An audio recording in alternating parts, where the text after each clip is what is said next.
So after finishing Mega Man X2, I've decided to go back and finish the original Mega Man X, though I ended up finishing the remake known as Mega Man Maverick Hunter X before eventually finishing the original SNES version. And after finishing them, I've decided to jump into Mega Man X3 for a few minutes before giving up at the first Maverick stage and jumping straight to Mega Man X4. It's probably no surprise at this point, but Mega Man X3 is one of the hardest games in the series. I wouldn't say it's the hardest, but it's definitely not very friendly to newcomers. Though a couple of months later, I eventually did finish it. Also, a fun fact, Mega Man X3 was first released in Japan on December 1st, 1995. That was the exact same day I was born. So what did I think of it? Well, you'll just have to wait and find out. That being said, here's my review of Mega Man X3.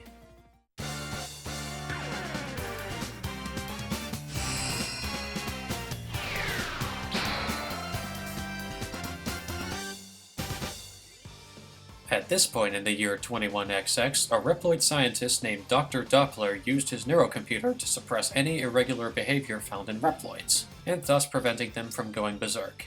As a result, many of his followers built a utopia known as Doppeltown in honor of their new mentor. Everything seemed to be looking up for everyone, and it seems like there would be the everlasting peace that Dr. Light dreamed of.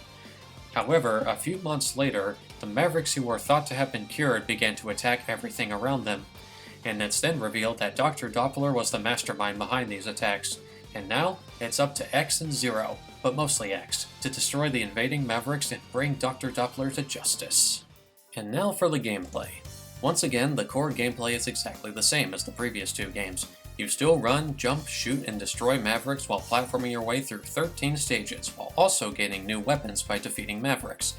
There's still heart tanks, sub-tanks, and armor upgrades for you to find, but one new collectible this game introduces are different sets of ride armors. Find one, and you'll be able to call it from this transporter you can find in the stages. I didn't really talk much about the ride armors in my previous two reviews. They're basically armored mechs that X can drive and use to attack enemies. X is also completely invincible while driving one of these things, but the mech itself is not. So be sure to use them whenever you can unless you want to challenge yourself. And unlike Mega Man X2, Mega Man X3 attempts to bring back the stage-altering gimmick from the first game, but it doesn't happen anywhere near as much as the first game.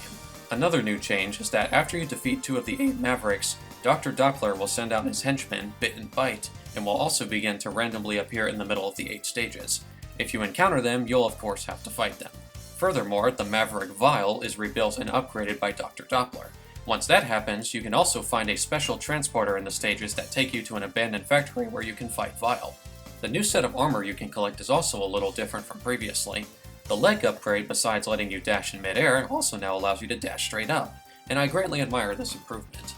The body upgrade increases your defense by 50%, but now it occasionally generates a defense shield that will also reduce damage even further, so yeah. The helmet upgrade is a slight improvement over the previous one. It basically generates a map of the stage every time you enter a stage, and it also lets you know what upgrades you have and haven't found yet in the highlighted stage on the stage selection. And finally, there's the arm upgrade. This part acts very similar to the arm upgrade from Mega Man X2.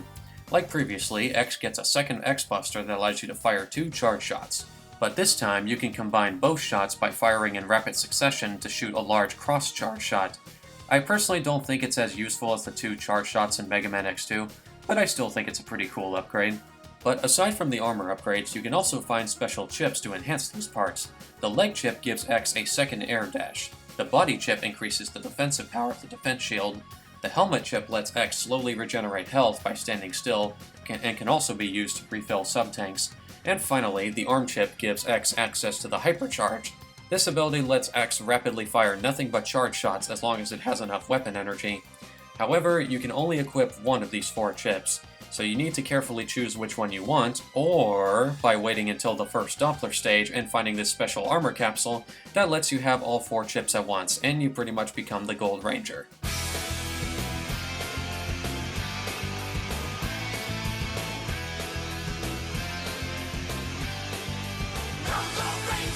And finally, let's talk about Mega Man X3's most defining feature. When you first reach this part of the intro stage, X is betrayed and captured by this former Maverick hunter named Mac. And after that, something really awesome happens. You see the ceiling crumble from above, and Zero shows up with a really awesome theme. You press buttons on the controller and, "Oh my god, I can play as Zero? That's really awesome!" As someone who absolutely adored Zero's entrance in the original Mega Man X, I was super happy to finally be able to control this badass robot. You eventually resume playing as X after using Zero to rescue him, and after defeating the first boss, Zero says, "Call me if you need me." Yep, at any point in the next 10 stages, you can call Zero and play as him for that stage. Zero has way more health than X when you first start playing, and in addition to having 2 charge shots, he can also slash enemies with his Z-Saber, which instantly destroys most enemies. This is easily my favorite part of the game, but it unfortunately also comes with a few snags. That being said, I think it's time we talk about the problems with Mega Man X3. For starters, Zero can't collect items or fight bosses and mini-bosses, and half of Mega Man X3 stages have mini-bosses. Not only that, but all 8 stages have a room for where you can potentially fight Bit or Byte. Even if you don't encounter Bit or Byte, you'll still be forced to switch back to X, and Zero can only be used once per stage, so you can't immediately switch back to him after encountering a mini-boss. Plus, if Zero is ever defeated in battle, you won't be able to use him again for the rest of the playthrough. Now, I don't really mind that last issue, but I really wish Zero could fight bosses and collect items to give to X. And before anyone starts talking, because I know some of you will bring it up, yes, I do know about the Zero project by XJustin3009X, but I'm not really counting that for the review since it's a fan project. I'm not reviewing a modified or hacked version of the game, I'm reviewing the original release. Furthermore, remember those sets of ride armors you can collect? Well, you can't actually use them until you find the first set of ride armor in Blast Hornet stage, which is honestly pretty dumb. The boss fights are also a bit of a mixed bag. Some of them are pretty fun to fight though. I really love the fights against Bit, Byte, and especially Vile. The Mavericks, on the other hand, are a slightly different story. Some of them can be pretty fun to fight with your default weapon, while others are way too annoying, and when you use their weakness on them, they can either be just as fun as before, or a game of dodge to the left and dodge to the right. Now, I don't really mind when a boss fight is too easy, but I know that it may or will bother some people. For me though, I'm not really annoyed or anything. The game also has some of the same backtracking problems as Mega Man X2, in which you'll need specific weapons to collect everything in the stages, and that includes the chargeable weapons that require the upgraded X-Buster in order to collect. But again, I know that some people may be annoyed with it, but it doesn't really bother me that much personally. And finally, there's the game's difficulty. Mega Man X3 is considered by many to be one of the hardest games in the series. I don't think it's the hardest, but I can definitely see why. For starters, most of the enemies are very powerful even when you first start playing. Early on, it can take about 3 hits for X to lose all of his health, and that alone makes me wish that Zero could collect items and fight bosses. As a result, I initially didn't like the game. But then, I got better at the game. The best way to succeed is to memorize the enemy's patterns and behaviors so you can figure out the best way to defeat them. And when I did, I've managed to finish this game without too much trouble aside from the final boss. Another thing I like doing is making sure I have a charge shot ready. And once I fire my charge shot, I like to immediately follow up with some small rapid shots to finish off my opponent. That being said, I actually like Mega Man X3. Sure, it's got problems, but I still find myself going back to this game every now and then, even more so than Mega Man X2. I really like using the armor upgrades, occasionally playing as Zero, and I think the levels are pretty fun as well. Graphically speaking, it looks about as good as Mega Man X2 since it still occasionally uses the CX4 chip, so I don't really have much to say about the game's graphics. Musically speaking, oh boy.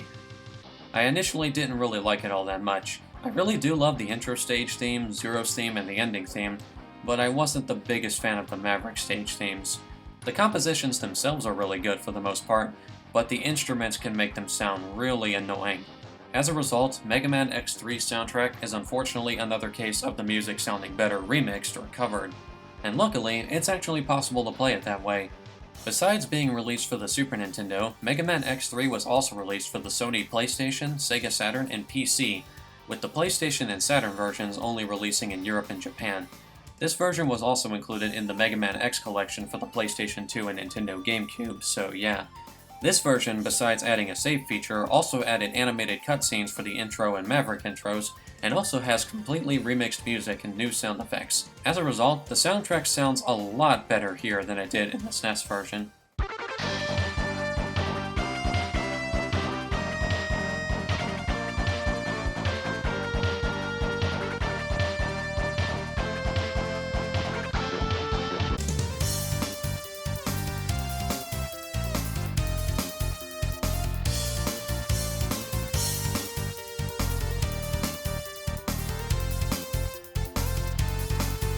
The only songs I prefer in the SNES version are the intro stage theme, Zero's theme, and the ending theme.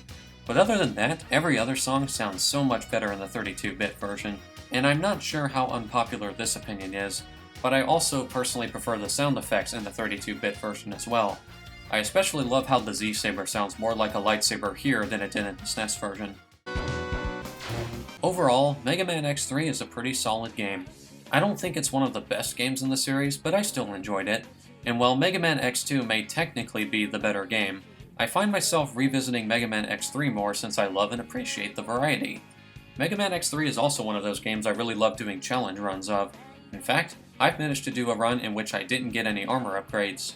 That said, however, I don't recommend this game to those who are still new to the series. I can only recommend this game to Mega Man X fans, Mega Man X veterans, or those who love to be challenged. The game may be hard and it may have a few small issues here and there, but I still enjoyed my time with it. That being said, I give this game a 7 out of 10.